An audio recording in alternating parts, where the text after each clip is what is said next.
जय श्रीराम, जय जय श्रीराम. वात्र टाइममध्ये आपलं सहर्ष स्वागत. मी संजीव शाळगावकर. आज महाराष्ट्राच्या इतिहासातला अतिशय सुवर्णदिन म्हणावा लागेल.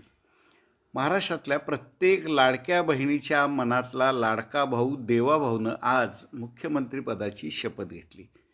एका दृष्टीनं त्यानं त्याच्या विरोधकांना लोळवलंय बरं का.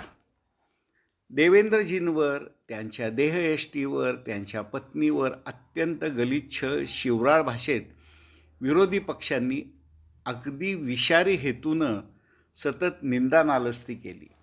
त्यांच्या काही वक्तव्यावर तर घाणेरडा हावभाव करून कोणी स्वतःच्या मनातील भयंकर मत्सर व्यक्त केला.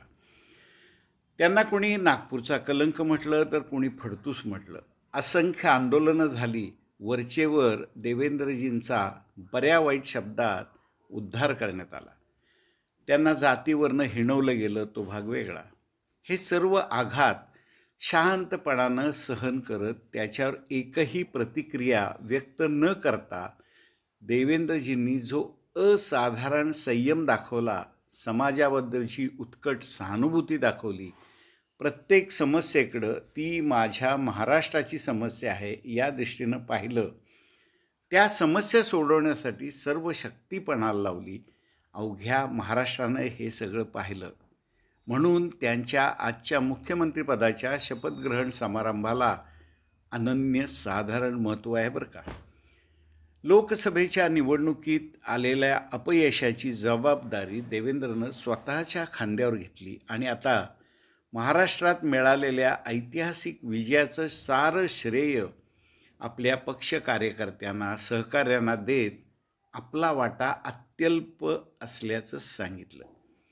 इतकी असाधारण गुणवत्ता असणारा, जनसामान्यांच्या मनात स्वतःच्या मृदू, संयमी, सौम्य बोलण्यानं, प्रेमानं आधार देण्यानं, निरागस वृत्तीनं ज्या देवेंद्रनं आत्मीयता निर्माण केली, तो परत येणार नाही तर मग कोण येणार?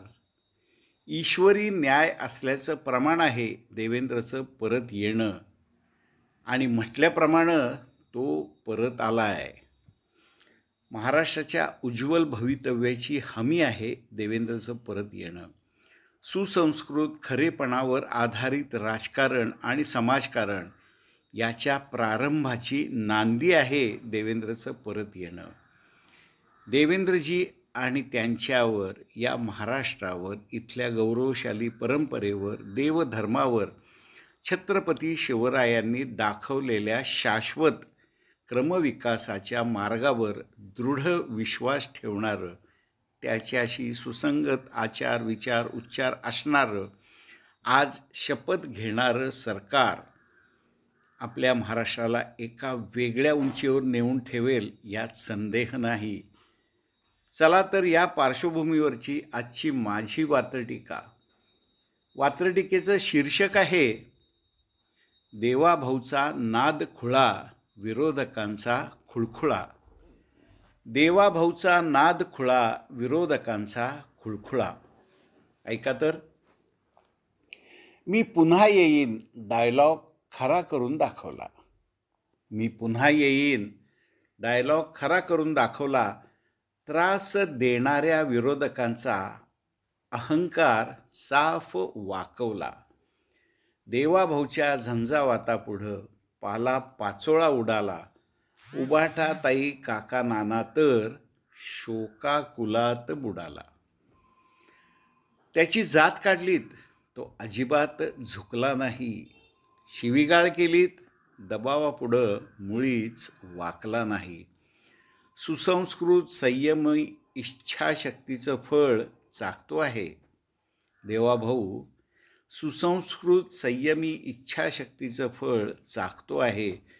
दळभद्री विरोधी थोबाडं तर चिखलानं माखतो आहे. शेवटी काय, अकेल्या देवाभाऊला इतकं हलक्यात घेऊ नका. म्हटलं गेलं होतं, अकेला देवाभाऊ क्या करेगा.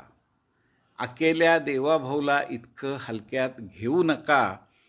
अकेला ही काफी है, 12च्या भावात जाऊ नका. मशाल तुतारीचा बाजार उठला, खरोखर नाद खुळा. शेवटी मशाल तुतारीचा बाजार उठला, खरोखर नाद खुळा. देवा भाऊचा नाद नको, होऊन जाईल खुळखुळा. मंडळी, ही होती आजची माझी छोटीशी वात्रटिका. नेहमीप्रमाणे लाईक करा, मित्रांना इतर ग्रुप्सवर शेअर करा आणि सगळ्यांना सबस्क्राईब करायला सांगा. आपण देत असलेल्या प्रतिसादाबद्दल मनापासून धन्यवाद.